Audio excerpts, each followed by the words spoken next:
आज की रीडिंग हम करने वाले हैं कुछ ऐसे कन्वर्सेशंस को लेकर के जो आप दोनों एक दूसरे से करना चाहते हैं या कहना चाहते हैं। और देखते हैं आपके कुछ सवाल और उनके कुछ जवाब क्या निकल के आते हैं।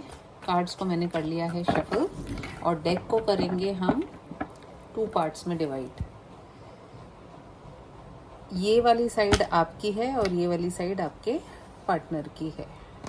चलिए कार्ड्स देखते हैं। ये आपकी साइड है, ये आपके पार्टनर की साइड है। लगता है काफ़ी कुछ वो कहना चाहते हैं। पहला कार्ड आपकी तरफ क्या निकल के आ रहा है? Romantic feelings. कहीं ना कहीं आपकी जो मनस्थिति है, आप काफ़ी रोमांटिक फील कर रहे हैं इस समय वर्तमान में जब आप ये रीडिंग को देख रहे हैं, या आपकी एक ऐसी ख्वाहिश है कि आप अपने पार्टनर के साथ में किसी ऐसी जगह पर जाएं जहां पर आप हों, वो हों और कोई और ना हो। तो कहीं ना कहीं बड़ी अच्छी सी एक रोमांस वाली फीलिंग है आपकी तरफ। वहीं देख लेते हैं आपके पार्टनर की क्या फीलिंग्स हैं। मिरर सेल्फ का कार्ड आया है, तो जैसा आप अपने पार्टनर के लिए सोच रहे हैं एग्जैक्टली वो भी इस वक्त ऐसा ही महसूस कर रहे हैं। तो यानी कि बहुत ही एक दूसरे की बातों को आप लोग रिफ्लेक्ट कर रहे हैं, एक दूसरे के मिरर है। यानी कि जो आपके दिमाग में चल रहा है वही आपके पार्टनर के भी दिमाग में इस समय वर्तमान में चल रहा है। Second is we have reaching conclusions. आप में से बहुत से लोग ऐसे हो सकते हैं जो किसी ना किसी कंक्लूजन पर रीच करना चाह रहे हैं या रीच कर रहे हैं।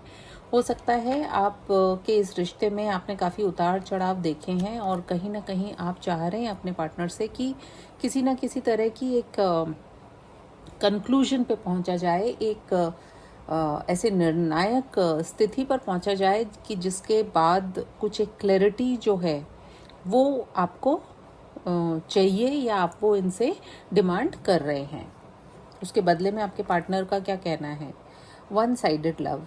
कहीं ना कहीं आपके पार्टनर को इवन दो आपकी बहुत अच्छी बॉन्डिंग है तो भी उनको ऐसा लगता है कि जितना ज़्यादा वो आपको प्यार करते हैं उतना आप उनको नहीं करते हैं।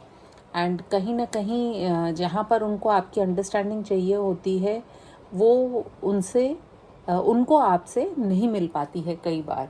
एंड आप जो है आप सिर्फ ये चाह रहे हैं कि जो भी कुछ हो क्लैरिटी हो, कोई कंक्लूजन हो। और आपके पार्टनर शायद अभी भी चीज़ों को लेकर के एक क्लैरिटी में नहीं है, कहीं ना कहीं ऐसा निकल के आया है। आपकी तरफ देखिए स्टेबिलिटी का कार्ड आ रहा है। आप ना बहुत क्लियर हैं। जितना मैं अभी ये 3 कार्ड्स निकल के आई हैं उसको देख करके ये तो कह ही सकती हूँ कि आप अपनी साइड से बहुत क्लियर हैं, लेकिन आपके जो पार्टनर हैं वो आपको क्लैरिटी नहीं दे पा रहे हैं, या फिर उनके कुछ एक्शंस ऐसे हो सकते हैं कि जिसकी वजह से आपको उन पर डाउट ही रहता है या आप इस रिश्ते पर डाउट करते हैं।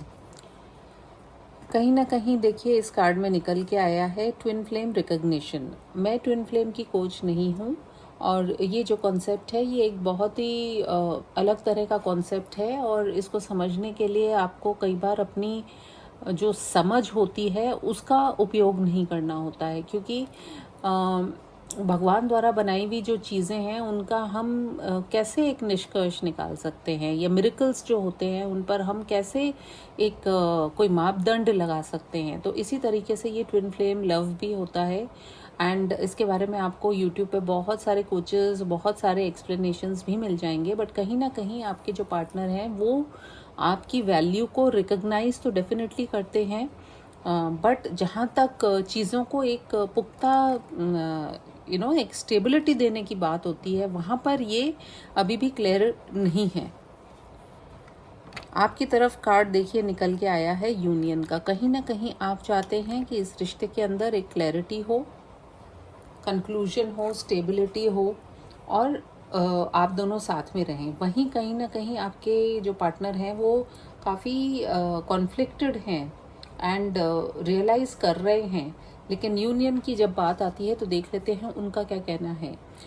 Pay attention to the science. कहीं ना कहीं उनको भी अब साइंस और सिंबल्स मिल रहे हैं जिसके चलते वो इस रिश्ते के बारे में एक अलग तरीके से सोचना शुरू कर दिया है। बिलो द डेक एनर्जी है रिलीज योर पास्ट। कहीं ना कहीं आप दोनों के बीच में पास्ट में ऐसा कुछ ज़रूर हुआ है जिससे कि आप उनसे यही कहना चाह रहे हैं कि जो पास्ट में हो गई हैं चीज़ें, या आपके लिए भी ये मैसेज हो सकता है कि you need to release your past में जो भी हुआ उसको छोड़िए और आगे की ओर चलिए। और आपके पार्टनर की तरफ हम देख लेते हैं क्या आया है, नथिंग टू वरी अबाउट। तो ये भी अगर चीज़ों को उस हिसाब से नहीं समझ पा रहे थे या बहुत ज़्यादा चिंता कर रहे हैं या मनन कर रहे हैं या टू माइंड्स में हैं, तो इनके लिए भी ये मैसेज निकल के आया है कि nothing is there to worry about. कहीं ना कहीं आप दोनों के बीच में जो है लव की भी फीलिंग तो काफ़ी स्ट्रॉन्ग है एंड एंजल्स द्वारा गाइडेड भी हैं। देखिए यहाँ पे भी फेदर्स हैं, आपके कार्ड के अंदर भी फेदर्स निकल के आए हैं एंड डेफिनेटली आप दोनों जो हैं इस रिश्ते को एक पुख्ता जगह पर पहुंचाने की क्षमता भी रखते हैं। अगर कोई चीज़ आप लोगों को ब्लॉक कर रही है तो भगवान श्री कृष्ण का क्या कहना है ये देख लेते हैं आपके रिलेशनशिप के लिए।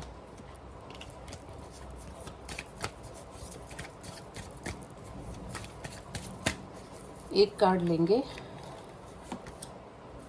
We have change of place, continue the journey of life as it comes, embrace the changes specially change of place. यदि आप दोनों को किसी दूसरी जगह पे जाने की आवश्यकता है ताकि आप दोनों अपने रिश्ते के ऊपर वर्क कर सकें, ये जो रिश्ता है इसको बेटर समझ सकें और अपने रिश्ते में जो भी कमियां हैं, जो भी पास्ट में जो भी प्रॉब्लम्स क्रिएट हुई हैं, उनसे आगे बढ़ने की जो कोशिश है वो आप दोनों को ही करनी पड़ेगी। ये वन साइडेड लव की बात नहीं हो रही है, क्योंकि हो सकता है आपके पार्टनर थोड़ा ज़्यादा अपने आप को विक्टिम एनर्जी में रखते हों, तो कहीं ना कहीं आपको भी अभी इस समय जो है अपने पास्ट में यदि आपके पार्टनर से कुछ गलतियां हुई हैं तो उनको माफ़ करके आगे चलने की ज़रूरत है। आप दोनों को किसी एक ऐसी थर्ड जगह पर जाकर के मिलकर बैठ कर के कुछ टाइम स्पेंड करने की ज़रूरत है जिससे कि आप लोग अपने रिश्ते के बारे में बात कर सकें और